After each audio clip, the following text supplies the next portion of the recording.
mi hermana, que Buenas Dios le noches. bendiga. Gracias. Estoy todavía viendo si esto se puede conectar o aquí se conectó. Ok, ok, mis hermanos. Entonces voy a compartir pantalla con ustedes para que empecemos este estudio, el segundo estudio que tenemos de la carta de Judas. Ya hicimos la introducción la semana pasada, pero vamos a seguir haciendo, vamos a recordar algunas de las cosas que hablamos la semana pasada. No todo, porque ya no necesitamos volver a todo lo que hemos hablado, pero sí vamos a recordar algunas pequeñas cosas que hablamos la semana pasada. Y vamos a empezar con la idea del versículo 1. El versículo 1 con el versículo 2 nos hablan acerca de la introducción de la carta y de cómo quién escribió esta carta y a quién fue destinada la carta. Ahora, ¿quién fue el autor de la carta? Se identifica como Judas. Recuerda que estuvimos hablando acerca de esto. Es el hermano de Jacobo. Jacobo el apóstol murió en Hechos capítulo 12, pero después en Hechos capítulo 15 tenemos otro Jacobo que está allí hablando en la iglesia y ese es el hermano de Jesús. Entonces, es muy inclinado a que la carta de Judas fue escrita por el hermano de Jesús. ¿Ok? Este Judas que ya mencionamos en algunos versículos, también la vez pasada leímos algunos versículos acerca de que estaba Judas y Jacobo, que eran hermanos de Jesús, pero los recipientes de esta carta o destinatarios de esta carta no son específicamente mencionados. Ahora, puede ser que esta carta fue una carta como las que escribió Pablo a alguna de las iglesias que escribió Pablo, como la iglesia en Corinto, la iglesia en Éfeso, o alguna de esas iglesias, porque el final de la carta dice, recuerden también estas cosas. Ah, pero no sabemos específicamente a quién fue destinada la carta, pero tenemos allí a aquellos que fueron llamados, santificados y guardados. Entonces tenemos una descripción de aquellos que están recibiendo la carta. Entonces, ¿cuál es la descripción de aquellos que están recibiendo la carta? Es que son cristianos. Ah, no, de nuevo, específicamente no sabemos, pero es esta carta escrita para cristianos. Ahora, el versículo 3, recuerda que hablamos también de esto. Judas tenía el deseo de escribir acerca de la común salvación que él mantenía con otros cristianos. Pero lamentablemente, Judas no pudo escribir acerca de la común salvación. Entonces la pregunta que hicimos la semana pasada es ¿por qué? ¿Por qué razón Judas no pudo escribir acerca de la común salvación? Recuerda que Pedro, terminando su carta, su segunda carta, la carta de Pedro, él escribió y dijo, también hablando de la salvación, como Pablo había hablado de la salvación, entonces Judas también quería escribir acerca de la salvación, pero no, al parecer tuvo que cambiar de tema y no pudo escribir acerca de la salvación. Pero mire lo que sigue diciendo el versículo 3.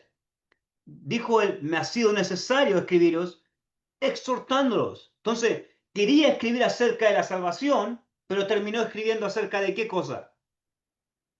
De que contendáis ardientemente por la fe.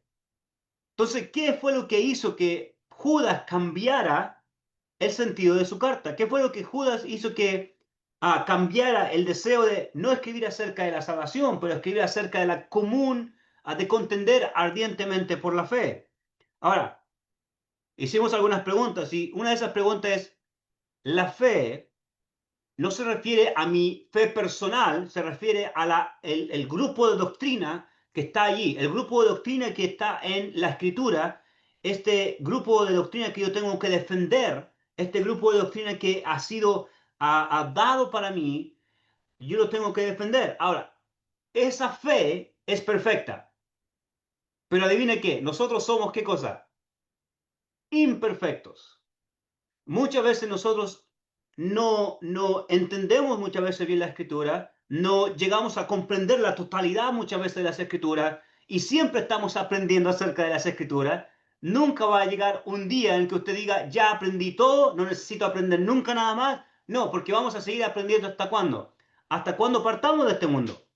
Y muchas veces podemos tener una noción de algo o una idea de algo o un conocimiento de algo, pero después aprendemos mejor eso y tiene que cambiar el conocimiento de nuestra mente. Ahora, recuerda esto, hermano.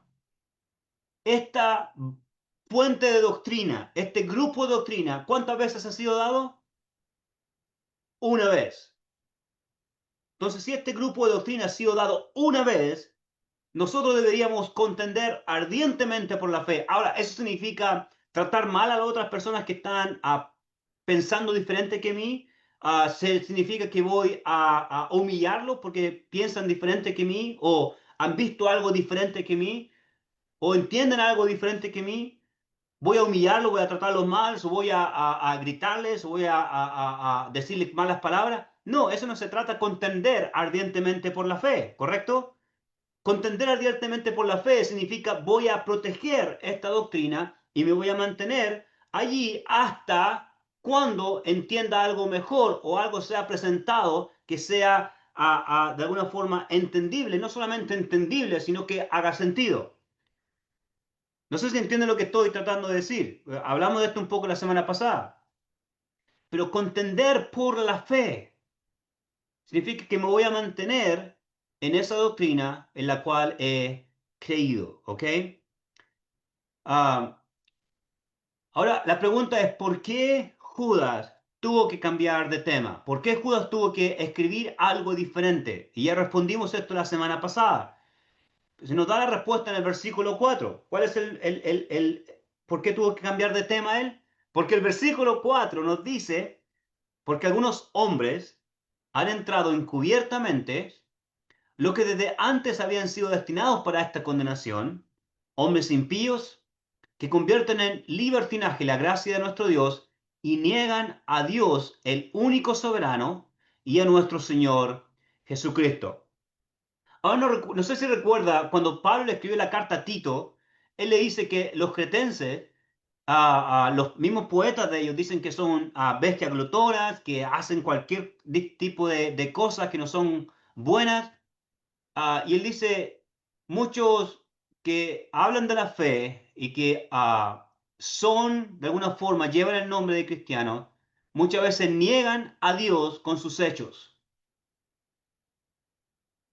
Entonces la pregunta es, hermano, no solamente yo puedo negar a Dios con mi boca, ¿correcto?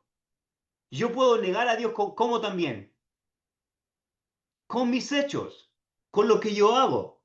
Entonces, cuando aquí Judas dice que niegan a Dios, no solamente estas personas se están negando a Dios de una forma en lo que dicen, están negando a Dios también en lo que hacen. Por eso dice que convierten en libertinaje la gracia de nuestro Dios. La palabra libertinaje, recuerda que la hablamos, es acerca de inmoralidad sexual. Entonces, cuando pensamos en esto, uh, Fuda dice que han entrado, no solamente han entrado, pero han entrado encubiertamente. Y estuvimos hablando de lo que Jesús dijo y cómo han entrado. Es como entrar por una puerta lateral sin que nadie lo note, sin que nadie lo diga. Las personas que en Pedro, por ejemplo, que eran falsos maestros en Pedro, recuerde que dijimos esto, un falso maestro no es un falso maestro simplemente por hablar una falsa doctrina. Un falso maestro es un falso maestro no solamente cuando dice algo que no es correcto en la Biblia, pero también es por sus acciones. Ellos quieren tener poder, ellos quieren tener riquezas, ellos quieren que todos los escuchen, no quieren escuchar a aquel que contradice lo que ellos dicen, y si alguien contradice lo que ellos dicen, se van a molestar, se van a enojar, van a empezar a llamar nombres y van a decir aquí mando yo. Entonces, si alguien me dice lo que tengo que hacer, voy a mostrar toda esta idea. Y dice Pedro también que sus ojos están llenos de adulterio, no se sacian de pecar, seducen a las almas circunstantes. Entonces, hay muchas características para alguien que es un falso maestro, ¿ok? Entonces, muchas veces cuando alguien está enseñando algo que no es correcto, muchas veces solamente falta tener más estudios para que lleguemos a la unidad de la fe, a la unidad del conocimiento del Hijo de Dios. Y falta simplemente sentarnos a hablar con las personas. Entonces, han entrado encubiertamente. Este es el tipo de camuflaje. Ahora, no sé si todos ustedes pueden ver la pantalla, pero voy a hacer las preguntas aquí y usted quiero que responda, quizás moviendo su cabeza, no tiene que prender el micrófono, pero moviendo su cabeza. ¿Cuántos de ustedes pueden ver el logo camuflado ahí?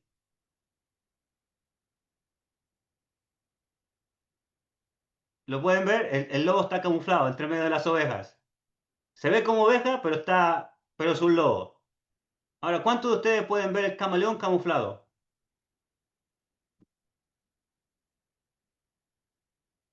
Sí, lo veo. Es un poco más difícil de ver, pero está allí. Está Sí, en porque esta toma, parte. Se le ve toma un el poco el ojo color ahí. del, ¿Cómo? el camaleón toma exactamente casi el color y los de lo que se está, o lo que quiere representar, algo así. No sé si me dejo Ajá. entender. Se cambian de color dependiendo de lo que tocan muchas veces o de lo que están rodeados, los camaleones. Entonces, pero es más difícil verlo, ¿correcto? Eso es lo que está hablando a Judas en este texto, que hay muchos cristianos que se hacen este camuflaje o se disfrazan de algo para simplemente sacar provecho de otros, provocar discusiones, provocar peleas, provocar divisiones, provocar discordia, simplemente si alguien está haciendo más que ellos, van a hacer que esta persona se sienta mal, van a hacer que esta persona empiece todos empiecen a mirarlo a él para que no lo miren a él mismo. Entonces, muchas veces personas hacen esto, se camuflan. Ahora, mire esto, ¿dónde está el insecto allí? Es un tipo de camaleón. Está aquí arriba. Eso es otro tipo de camaleón. Se parece demasiado a las hojas secas que está al lado de él. Pero es casi idéntico como se camufló. Y lo hace para no ser devorado y también lo hace para comer a su presa. Otros insectos pequeños que vienen y piensan que es una hoja, se paran sobre él y ¡puf! Se lo comió. Ahora la última. ¿Alguien puede ver el insecto allí? El insecto está parado sobre el tronco y parece otro tronco pequeño, es casi como una polilla esta. Esta es casi como una polilla que se parece a un pedazo de un tronco de una ramita y se camufla igual que la rama. Exactamente igual. Y nadie sabe que es una insecto hasta que lo ven de cerca. Piensan que es otra rama simplemente. Ahora, ¿por qué estoy mostrando esto? Porque es lo que Judas está diciendo acerca de aquellos que van a entrar encubiertamente, como por una puerta lateral. ¿Para qué? No solamente para destruir con lo que enseñan, sino que para destruir con lo que hacen. Destruir la iglesia, destruir personas, tomar el control, no permitir que nadie les diga lo contrario, decir que son los jefes, estar siempre pensando en que ellos son los que mandan y nadie puede decir lo contrario. Quieren ganar dinero, quieren hacerse ricos, quieren explotar a los demás. Entonces, se trata más de una cosa. Y de nuevo, como dijo Pedro, muchas veces tienen los ojos llenos de adulterio y no se sacian de pecar. Entonces, esta fue la razón por la que Judas cambió la idea de escribir esta carta. ¿De qué cosa quería escribir Judas? Acerca de la salvación. ¿Y de qué terminó escribiendo? Acerca de contender por la fe. Entonces, usted puede ver en los evangelios o en las cartas de Pablo y en otros lugares en el Nuevo Testamento que se habla acerca de falsos apóstoles, como en 2 de Corintios 11, que se habla de falsos profetas, como en Primera de Juan y Mateo, se habla de falsos maestros, como en el caso de Segunda de Pedro, y se habla de falsos hermanos, como en el caso de Gálatas. Entonces hay varias cosas que son falsas. Ahora la pregunta es, mi hermano, si algo es falso, es porque también hay otra cosa que es verdadera, ¿correcto? Entonces, ¿cómo usted podría distinguir de lo verdadero, algo que es real, de lo falso? ¿Qué es lo primero que tendría que hacer usted para saber que algo es falso? Saber reconocer lo que es verdadero. Porque si no sabe reconocer lo que es verdadero, ¿va usted a poder reconocer lo que es falso? No, no. Ahora, por ejemplo, si yo le vendo unas zapatillas y le digo que esas zapatillas son marca, como decimos en Sudamérica, Nike, un tipo de marca específica, y usted las toma y empieza a examinarlas y dice, no, estas zapatillas son falsas. Ahora, yo le voy a hacer la pregunta, ¿cómo usted sabe que son falsas? Usted me va a decir, oh, por esta razón son falsas, porque esta parte no es correcta, porque esta otra parte está mal, o porque esta parte no es conforme a la original. Entonces siempre hay algo original con lo que podemos decir que otra cosa es falsa. Entonces para yo poder saber que algo es falso espiritualmente, como la doctrina, ¿qué es lo que debería yo saber primero? La verdad acerca de la doctrina. Entonces, este versículo es un gran versículo que nos ayuda a entender esta cosa. Pero terminamos con esto la vez pasada, diciendo que estos hombres que han entrado encubiertamente, como dice Pedro también en su carta, en segunda carta, dice que convierten en libertinaje la gracia de nuestro Dios. Y esta palabra libertinaje se refiere a más que nada a pensando que pueden hacer cualquier cosa y que no va a importar porque la gracia de Dios va a cubrir sus pecados. ¿Recuerda lo que leímos la vez pasada? En Romanos capítulo 6, los hermanos en Roma pensaron, si sigo pecando, su gracia me va a seguir perdonando, entonces si peco más y más y más, la gracia de Dios me va a perdonar más y más y más. Entonces Pablo tuvo que hacer la pregunta, ¿perseveraremos en el pecado para que la gracia abunde? En el capítulo 6, versículo 1. ¿Y cuál es la respuesta de Pablo? En ninguna manera, porque los que hemos muerto al pecado, ¿cómo pues viviremos en él? Entonces la pregunta de Pablo es, usted puede seguir pecando y es verdad que la gracia de Dios va a cubrir su pecado, pero también es verdad que usted murió al pecado y no vive en pecado para que usted siga pecando. Usted no va a abusar de la gracia, va a ser agradecido con la gracia. ¿Entiende lo que significa eso? Si Dios conoce mi corazón, yo sé que usted ha escuchado la frase esta. Usted ha escuchado la frase, oh Dios conoce mi corazón. Dios conoce mi corazón. Y hay muchas personas que uno a veces los invita a reuniones, los invita a estudiar, los invita a hablar acerca de la fe o de la iglesia o de Dios. Y ellos dicen, no, no, Dios conoce mi corazón. Dios sabe que le amo. Y es una mentira terrible del diablo que muchas veces personas las ocupan para decir, oh, por esto no me reúno, por esto no estoy siendo fiel, por esto no estoy cambiando, porque Dios conoce mi corazón. Y es verdad, Dios conoce perfectamente mi corazón y lo conoce tan bien que sabe que estoy usando eso como una excusa para no ser un fiel cristiano, para no reunirme, para no cambiar mi vida, para no mejorar mi vida, para no orar. Dios sabe que estoy usando eso como una excusa. Entonces, es muy peligroso, mis hermanos, que usemos eso como una excusa muchas veces para no cambiar. Decir que Dios conoce mi corazón, porque es verdad, 100%. Dios conoce tan profundamente mi corazón que Él sabe que muchas veces estoy usando eso como una excusa para no cambiar. Entonces, ¿cuál es la solución aquí? La solución es lo que Judas dice. Esa es la solución, que tenemos que contender ardientemente por la fe. Y la palabra contender viene de la palabra de peleas no de sumo, pero estas peleas de tatami que se llaman, que son como un pequeño ring en donde dos peleadores están tirándose al suelo y haciendo que la otra persona se quede en el suelo, tratando de sostenerla hasta cuando la persona se rinda. Es quien vota al otro primero. Eso sí, este es el tipo de pelea. Viene de esa palabra, de luchar.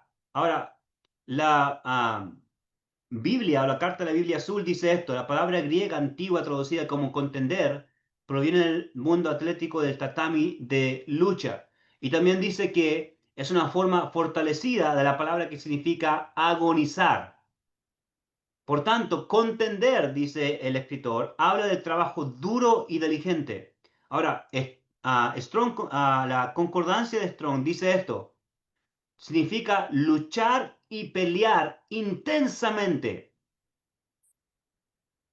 Hermanos, esto me da un poco de risa porque hay hermanos que usan este versículo diciendo tenemos que contender ardientemente por la fe y empiezan a insultar a otros hermanos, empiezan a tratar mal a otros hermanos, empiezan a humillar a otros hermanos, empiezan a decirle malas palabras a otros hermanos simplemente porque entendieron algo un poco diferente o están enseñando algo diferente.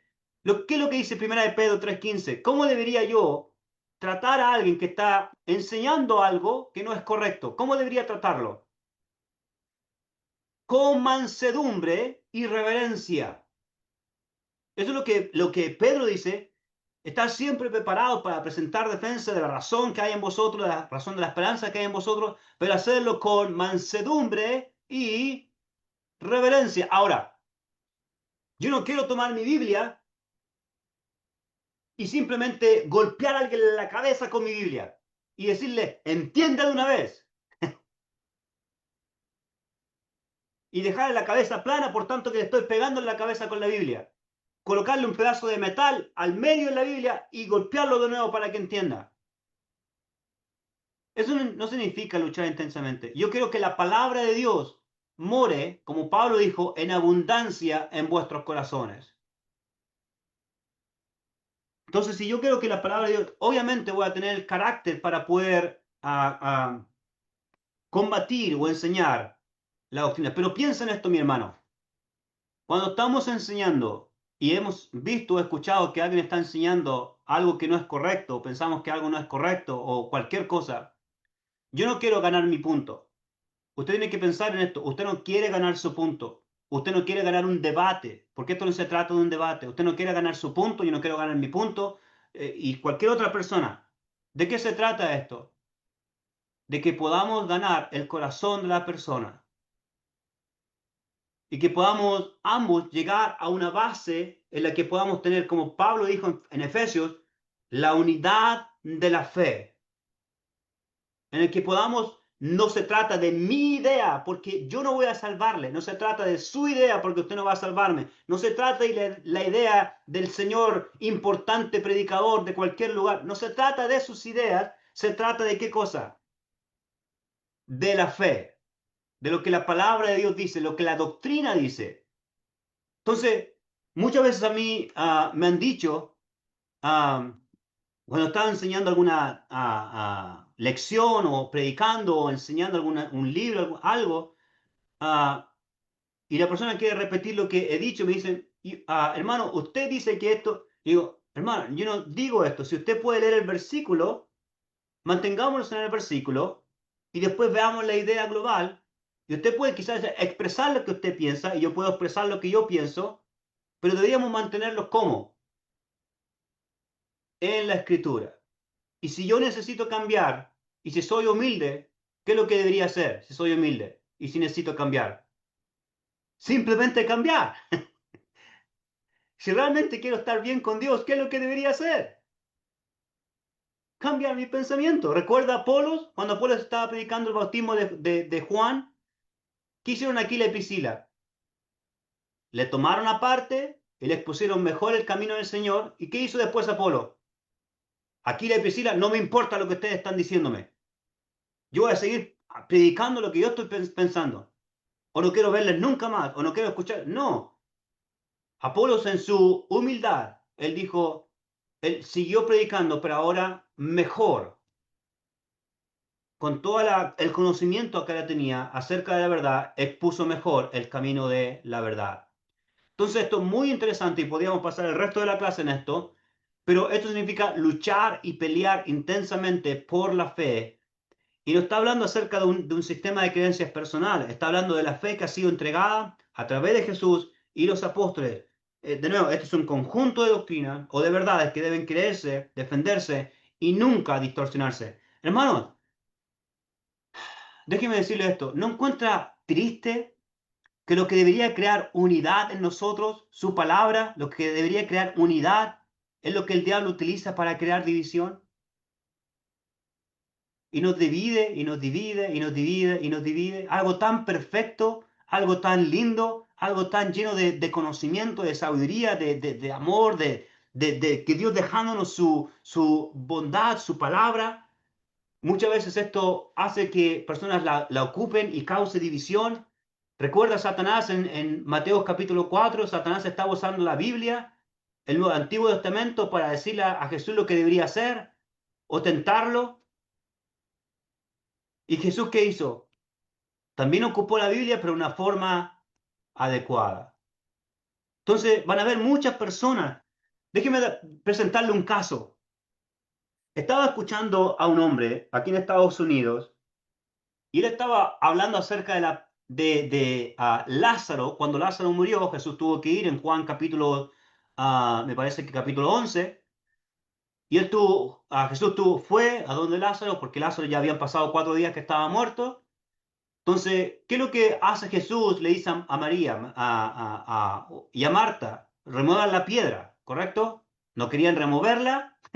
Señora, hace 4 días que ya murió, 4 días. Debe estar de mal olor, su cuerpo no va a estar bien. Pero que movieron la piedra. ¿Y qué fue lo que dijo Jesús cuando movieron la piedra? Dijo, Lázaro, ¿qué cosa? Ven fuera.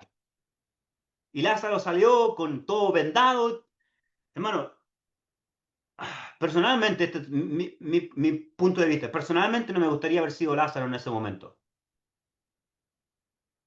Ya morí una vez y ahora voy a tener que morir de nuevo después. Aunque esto muestra el gran poder de Dios, el gran poder de Jesús resucitando a alguien. Y después ustedes saben que los fariseos estaban pensando en matar a Lázaro de nuevo, pensando en matarlo por haber resucitado. Bueno, la cosa es que este hombre estaba hablando de esa historia, él estaba contando esta historia, él estaba haciendo uso de esta historia con la Biblia, y él dijo, cuando Jesús le dijo a Lázaro, Lázaro, ven fuera, él dijo, Jesús nos está diciendo lo mismo a nosotros, que deberíamos salir afuera, no quedarnos en la tumba. Y yo estaba pensando, ok, está bien. Entonces después él empezó a decir, y nos dice salir fuera. Entonces si tú, siendo un hombre, piensas que eres una mujer, y tú si eres una mujer, piensas que eres un hombre, Jesús está diciendo que salgas fuera y seas lo que quieres ser. Y yo estaba pensando, mientras él decía esto, ¿cómo fue que este hombre llegó a esa conclusión? ¿Cómo fue que este hombre está ocupando algo tan increíble como la resurrección de Lázaro y el poder de Jesús mostrándose para dar vida a aquellos que están muertos? ¿Cómo este hombre puede ocupar eso para decir que está bien que usted siga viviendo en la condición que está viviendo?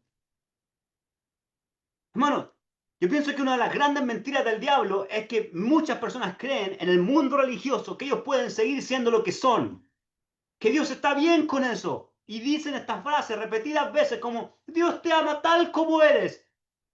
Hermano, eso es mentira. Dios no me ama tal como soy. Si Dios me amara tal como soy, Jesús no hubiese venido a morir por mí en primer lugar.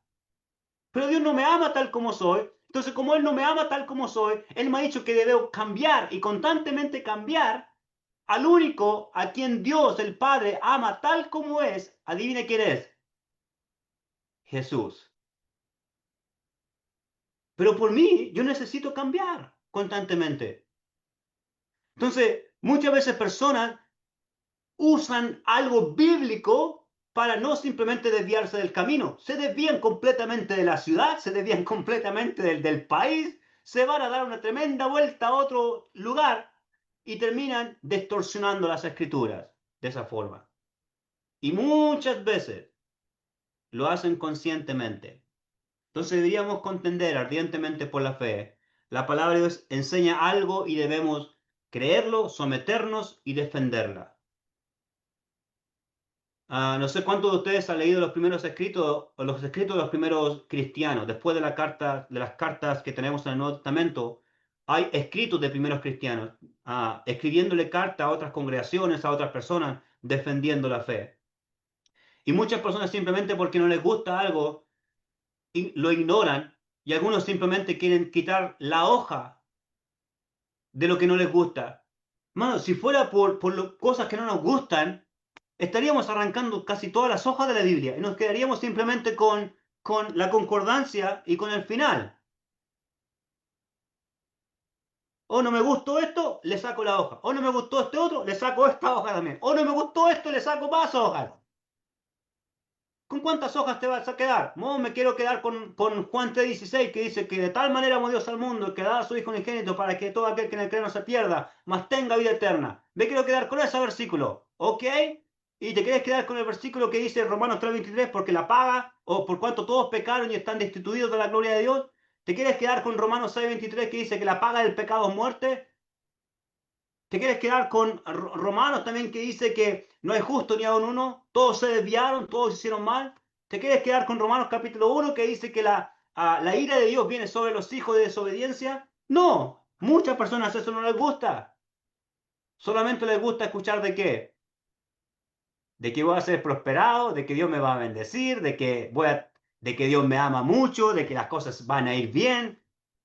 Siempre queremos escuchar muchas veces buenas noticias, pero no queremos contender por la fe.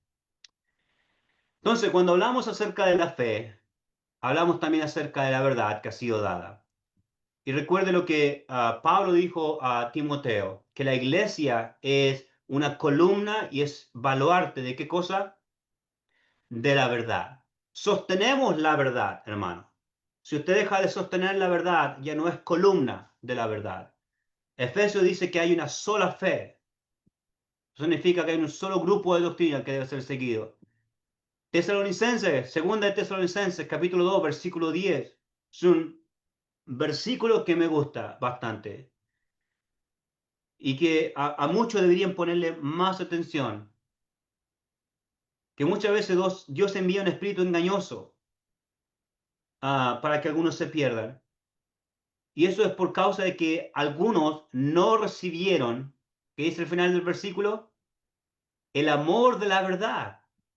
Hermano, usted debería tener y yo debería tener, ¿qué cosa? Un amor por la verdad. Deberíamos amar la verdad más que cualquier otra cosa. Pero lamentablemente hay muchos que no aman la verdad. Y usted y yo deberíamos amar la verdad. Ahora, no se trata de su verdad, no se trata de mi verdad. ¿Ha escuchado eso? Tú tienes tu verdad, yo tengo mi verdad. Entonces, como tú tienes tu verdad, puedes seguir así con tu verdad. Pero como yo tengo mi verdad, puedo seguir así con mi verdad. Bueno, ese es una peligrosa lugar en el cual colocarme. Mi verdad puede ser que yo pueda, golpeo, le doy un puñetazo en su cara. Esa es mi verdad. Porque hay muchas personas que dicen, no, mi verdad es esta. Yo me creo que soy un hombre de 40 años, pero pienso que soy una niña de 6 años. ¿Qué verdad es esa? Mentalmente esa persona no está bien. No se trata de su verdad, no se trata de mi verdad, se trata de qué, hermano? De la verdad. De la verdad. ¿Ok? Entonces, cuando vemos esto, vamos a ver varios ejemplos. Por ejemplo, el versículo 5 habla de Israel, el versículo 6 habla de ángeles, versículo 7 de Sodoma y Gomorra, versículo 9 del arcángel Miguel. Después vemos a Caín, a Balaam, a Coré, a Enoc, y terminamos con los apóstoles, versículos 17 y 18. Pero hay varios ejemplos de cómo no desviarse de la verdad o cómo defender la verdad, ¿ok? Entonces, cuando empezamos por Israel, ya este es un ejemplo diferente al que Pedro puso en su carta. Dice el versículo 5, más quiero recordaros, dice, ya que una vez lo habéis sabido, que el Señor, habiendo salvado al pueblo, sacándolo de Egipto, después que hizo, destruyó a los que no creyeron. Imagínense esto, hermano. Después de haber salvado a alguien, tuvo que destruirlos. ¿Por qué? La pregunta es ¿por qué? ¿Por qué él tuvo que salvar y después destruir a estas personas? ¿Se imagina usted salvando a alguien que está ahogándose en el medio del mar y gritando, sálvame, sálvame? Y después de que usted lo salva, lo rescata, lo sube al barco y le dispara. ¿Qué tipo de salvación es esa? Pero Dios salvó al pueblo de Israel, los sacó de Egipto y después tuvo que destruirlos en el desierto. Ahora, ¿por qué lo destruyó en el desierto? No porque simplemente él quería destruirlos. ¿Por qué lo hizo? Porque ellos no creyeron, confiaron en Dios. No obedecieron lo que Dios dice. Y eso es en la fe, hermano. Mi fe, cuando yo creo en Dios, lo que la Biblia habla acerca de fe, fe está basada o está cimentada o plantada sobre evidencia. Dios me dio la evidencia, por eso yo tengo fe, y cuando tengo fe, yo confío en lo que Dios dice por la evidencia que Él me ha dado, y cuando yo confío en lo que Dios dice por la evidencia que Él me ha dado, voy a obedecerle. ¿Ok? Entonces, ellos tuvieron fe, y la cosa es que cuando Dios les salvó por su causa de fe, pero por su falta de fe, Dios los destruyó. Una fe que les hizo que se salvaran por causa de su obediencia, pero su falta de fe hizo que fueran destruidos por su desobediencia. Ahora, Hebreo nos habla de eso muy claramente en el capítulo 3. Si tienen su Biblia, podemos ir a Hebreos. Quizás este puede ser el momento perfecto para que deje de meditar profundamente.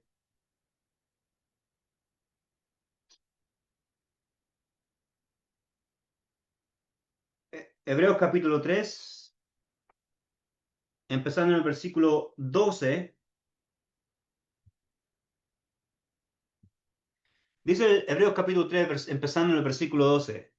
Dice, mirad, hermanos, que no haya ninguno de vosotros corazón malo de incredulidad para apartarse del Dios vivo.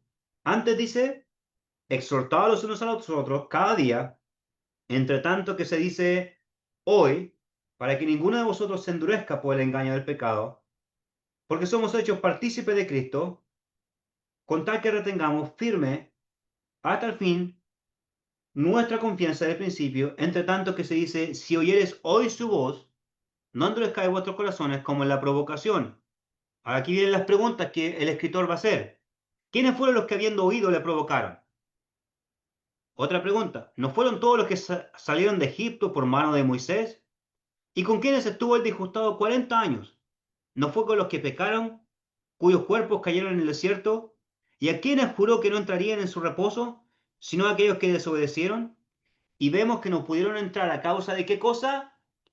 De su incredulidad. Entonces usted ve que la incredulidad o no creer o no tener fe está conectado directamente con la obediencia. Cuando yo tengo fe y muestro esa fe es por causa de mi obediencia. Pero cuando yo digo que tengo fe simplemente por en mi boca digo yo tengo fe, pero no muestro obediencia, significa que no tengo fe, que no hay fe. ¿Ok? Porque Romanos 17 dice que la fe viene por qué cosa?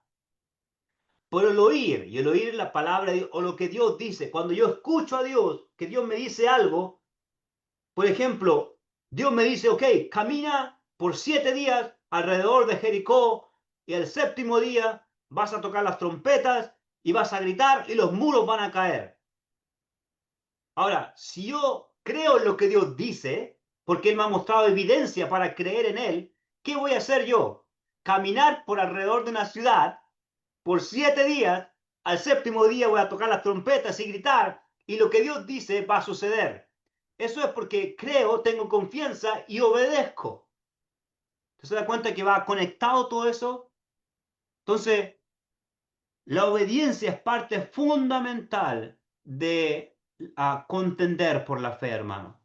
Ahora, los ángeles, en el versículo 6 dice que los ángeles que no guardaron su dignidad, sino que abandonaron su propia morada, los ha guardado bajo oscuridad, en prisiones eternas para el juicio del gran día. Lo mismo que dice Pedro en el capítulo 2, versículo 4, en segunda de Pedro. Dice, porque si no perdonó a los ángeles que pecaron, sino que arrojándolos al infierno, los entregó a prisiones de oscuridad para ser reservados al juicio. Pienso que hablamos bastante de esto, pero trae nuestra memoria que esto se trata de autoridad, ¿ok? Ah, por causa de la no someterse a la autoridad, Dios los va a reservar, los ha reservado para el juicio. Ahora, entienda esto, hermano. Ah, cuando contendemos por la fe, no solamente se trata de obediencia, también se trata de saber quién está en autoridad. ¿Ok? Y si Dios tiene toda la autoridad, entonces deberíamos simplemente someternos a ellos. Ellos abandonaron la autoridad, fueron desobedientes a la autoridad, abandonaron su propia morada, entonces Dios los arrojó a prisiones eternas para el juicio del gran día. El siguiente ejemplo que presenta es Sodoma y Gomorra, como Pedro también lo presenta en su segunda carta. Dice, como Sodoma y Gomorra y las ciudades vecinas, las cuales de la misma manera que aquellos, habiendo fornicado e ido en pos de vicios contra la naturaleza, fueron puestas como ejemplo, sufriendo el castigo del fuego eterno. Pedro dice exactamente lo mismo, y ya hemos hablado de estos ejemplos cuando estábamos en Pedro, pero mire lo que dice, La inmoralidad sexual. Ahora te dice, ¿dónde dice inmoralidad sexual? Dice habiendo fornicado. La palabra y fornicación se refiere a la palabra inmoralidad sexual. ¿Ok? Y Judas dice que esto es algo en contra de la naturaleza. Ahora recuerda lo que dice Romanos capítulo 1. Vaya conmigo a Romanos capítulo 1.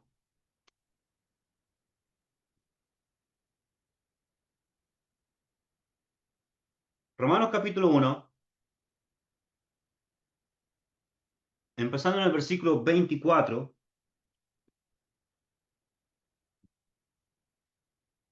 Dice allí en el versículo 24 del capítulo 1 de Romanos, por lo cual también Dios, dice, los entregó a la inmundicia en las concupiscencias de sus corazones, de modo que deshonraron entre sí sus propios cuerpos, ya que cambiaron, ¿qué cosa? La verdad por la mentira. Ah, honrando, dice, y dando culto a las criaturas antes que al Creador, el cual es bendito por los siglos. Amén. Por eso Dios los entregó a pasiones vergonzosas, pues aún sus mujeres cambiaron el uso natural por el que es contra naturaleza. ¿Cuál es el uso natural de la mujer? ¿Y cuál es algo que es en contra de la naturaleza? Bueno, el uso natural de la mujer es que ella esté con un hombre. Y algo que va en contra de la naturaleza de la mujer es que una mujer esté con otra mujer. Ahora te dice, pero no creo eso, ok. Versículo 27. Dice, y de igual modo, también los hombres, dejando qué cosa, el uso natural de la mujer, se encendieron en su lascivia unos con otros, cometiendo hechos vergonzosos, ¿qué dice? Hombres con hombres, y recibiendo en sí mismo la retribución debida a su extravío. Entonces, ¿cuál es el uso natural del hombre? Que esté con una mujer. Pero aquí Pablo dice que ellos cambiaron el uso natural y se fueron hombres con hombres. Entonces, de alguna forma, los que estaban en Sodoma y Gomorra cambiaron el uso natural que tenían allí y fueron en contra de la naturaleza y habían hombres con hombres, mujeres con mujeres. ¿Recuerda cuando estos ángeles llegaron a la casa de Lot? ¿Qué hicieron en Génesis? Todo el pueblo se juntó a las puertas de la casa de Lot y dijeron, saca a los varones que tienes en tu casa, porque queremos conocerlos. Ellos no querían simplemente saludarle y decirle, oh, me gusta, qué bien que viene de tan lejos, oh, te recibimos en este pueblo, eres muy recibido, ahora qué bueno que nos conocemos. No, no, no, no se trata de conocer así en Génesis. Ellos dijeron, sácalos porque queremos conocerlos, significaba sácalos porque queremos tener relaciones sexuales con ellos. Ese es el tipo de conocimiento o de conocerse que usa el lenguaje de Génesis. Pero Lot dijo, no, no, no, no le hagan nada a estos. Él dijo, voy a sacar a mis hijas y hagan lo que quieran con mis hijas. Tampoco Lot estaba pensando bien en ese momento. Pero la corrupción de Sodoma y Gomorra era tan grande, su inmoralidad sexual era tan grande, que estaban en contra de todo tipo de autoridad, estaban contra de todo tipo de obedecer a Dios, de seguir a Dios. Era una inmoralidad sexual en estas dos ciudades. Entonces, por causa de la inmoralidad sexual de Sodoma y Gomorra, Dios le dijo, hay un castigo del fuego eterno. Estos tres ejemplos nos ayudan a pensar que nuestros pecados, vamos a ser destruidos por causa de nuestros pecados como Israel, vamos a tener un juicio como los ángeles y vamos a estar en el fuego del castigo eterno o el castigo del fuego eterno como Sodoma y Gomorra. Entonces, estos ejemplos que Judas nos está presentando es que deberíamos contender por la fe, porque si no estamos allí en la fe, vamos a estar en otra cosa que no es la fe, que no es la verdad, que es la mentira. Y vamos a también tener el mismo final que estos tres ejemplos. Ahora el versículo 8, y vamos a quizás a terminar con este versículo aquí. Dice, no obstante, de la misma manera, también estos soñadores, dice, mancillan la carne, rechazan la autoridad y blasfeman de las potestades superiores. Es exactamente lo que dijo Pedro en el capítulo 2, versículo 10. ¿Correcto? Dice que son atrevidos, contumaces y nos temen decir mal de las potestades superiores. Entonces, muestra la misma idea. La palabra soñador se refiere a que confíen en sus sueños o que simplemente su imaginación, sus propias ideas, se dejan guiar por sus propias ideas. ¿Usted sabía, hermano, que en el primer siglo habían un grupo de personas que se llamaban los agnósticos? Y los agnósticos tenían este conocimiento divino o especial o secreto dado de Dios. Y en una de sus teorías que ellos claman, ellos decían que Jesús nunca fue una persona de carne y hueso que estuvo en la tierra. Estamos hablando del primer siglo. Juan el apóstol tuvo que escribir su segunda carta y tercera carta y parte de su primera carta en contra de esta idea, porque él dijo, todo aquel que no confiesa que Jesús vino en la carne es el anticristo. Entonces los agnósticos pensaron y decían, Jesús nunca vino en la carne y hueso, Jesús solamente era casi como un holograma, es lo que ellos decían, era un holograma que personas pensaban que estaba allí, pero no estaba allí, como una imagen invisible casi. Y ellos decían, ya, recibimos esta especial revelación de Dios en sueños y cosas así. Pero hay muchas personas hoy en día que hacen lo mismo. Oh, Dios me reveló que tengo que tener una casa más grande, entonces vamos a hacer una ofrenda especial para comprarme mi casa más grande porque Dios me reveló esto. El profeta de los mormones, José Smith, dijo, Dios me reveló que tengo que casarme. Y se casó. Y después dijo de nuevo, Dios me volvió a revelar que tengo que casarme de nuevo con otra segunda esposa. Dios le reveló 44 veces que tenía que casarse con 44 diferentes mujeres. Y no solamente eso, Dios le reveló también que él tenía que casarse no solamente con mujeres que eran solteras, sino que también con mujeres que ya eran casadas. Y llegaba a la casa de las personas tocando la puerta y decía, tienen que abrirme porque Dios me reveló que tu esposa, don Mario, su esposa va a ser mi esposa ahora. Y el hombre, fuera de todo lógica, no pensando, no sé qué estaba comiendo por los últimos 2 meses porque dejó de pensar y decía, ok, llévesela, una carga menos, quizás pensaba él. Pero el José Smith estuvo yendo por 44 con 44 mujeres. La mayor, me parece que tenía unos 47 años o algo así, y la menor tenía como 14 años. Y esto es, hermanos, esto es, uno puede reír de estas cosas, pero fueron verdad. Y muchas personas creyeron estas mentiras a estos soñadores, como la profeta a Elena de White, que dijo, oh sí, se me apareció un ángel y me reveló que que el mandamiento del sábado es el más grande mandamiento que tenemos que guardarlo hoy en día. Y escribió un libro acerca de cómo alimentarse bien y de cómo vivir bien y todo eso, y usted ve su historia y es terrible, como José Smith. Entonces, todos estos soñadores, confiando en sus sueños, rechazan la autoridad, mancillan la carne y blasfeman de las potestades superiores. Eso es lo que dice Jeremías 23:16. Así ha dicho Jehová de los ejércitos. Dice, no escuchéis las palabras de los profetas que os profetizan. Os alimentan con qué cosas? Con vanas esperanzas. Hablan visión de su propio corazón, no de la boca de Jehová. ¿Cuántas personas en el mundo religioso hay así hoy en día? Que le dicen a las personas lo que quieren escuchar. Y las personas dicen, ojalá que Dios me hable y me diga que voy a ser bendecido. Y llegan a la reunión y ahí está, no sé, el gran profeta hablando, el apóstol hablando, con no sé cuántos títulos que tiene, porque es un apóstol, profeta, evangelista, pastor y carpintero, tiene todos los títulos. Entonces, cuando se presenta, dice, sí, yo soy el más grande. Entonces, ya como quiere que las personas quieren que alguien les diga que Dios les va a bendecir. Entonces, que ellos dicen, Dios me dijo que te va a bendecir y que te va a prosperar. Y mañana, debajo de tu almohada van a aparecer 2 millones de pesos. Y las personas, oh, gracias Señor.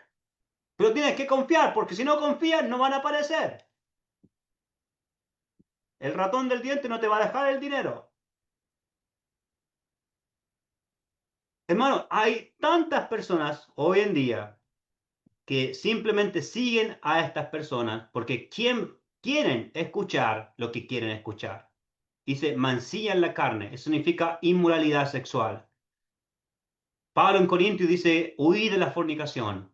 Cualquier otro pecado que el hombre cometa está fuera del cuerpo, más el que fornica contra su propio cuerpo peca. Entonces Judas está hablando así aquí cuando dice mancilla en la carne, está condenando la homosexualidad, el adulterio, la fornicación y todas las demás formas de inmoralidad sexual. Cuando uno ve, por ejemplo, en Efesios capítulo 5, dice, pero fornicación y toda inmundicia o avaricia ni aun se nombra entre vosotros como conviene a santos, ni palabra deshonesta, ni necedades, ni truanería, que no convienen, sino antes bien con acción de gracias, porque sabéis esto, que ningún fornicario o inmundo, avaro, que se idólatra, tiene herencia en el reino de Dios, o el reino de Cristo y de Dios. ¿Usted ve esto, hermano? Dice que ni aun se nombra entre vosotros, como conviene a santos. Palabras deshonestas. Muchas veces personas dicen, y he escuchado a cristianos decir esto, oh, Dios no dice en ninguna parte que yo debería dejar de decir groserías. ¿Cómo que no? ¿Y qué dice este versículo? Palabras deshonestas, ni necedades, ni truanerías, que se refiere a hablar de alguna forma en la que yo estoy abusando de algo en una palabra. Por eso cuando Jesús habla acerca de esto en el Sermón del Monte, acerca de cómo tratar al hermano. Entonces diríamos esta idea que hay en nuestra mente de que muchas veces hay personas que piensan que están haciendo bien y de repente usted los ve o los escucha y están diciendo cualquier estupidez de su boca. Y lo dicen porque piensan que están así, no sé qué estarán pensando, pero al mismo tiempo están diciendo algo porque de la abundancia del corazón, ¿qué cosa? Habla la boca. Entonces, Judas está haciendo un punto aquí. ¿Y cuál es el punto de Judas? Que hay muchos que son soñadores, pero mancillan la carne. Y si Dios permite, el viernes que viene, vamos a hablar, seguir en este versículo y terminar en este versículo. Y lo que viene es que rechazan la autoridad. ¿Ok? Así que vamos a parar aquí y vamos a parar esto aquí y vamos a parar esto también.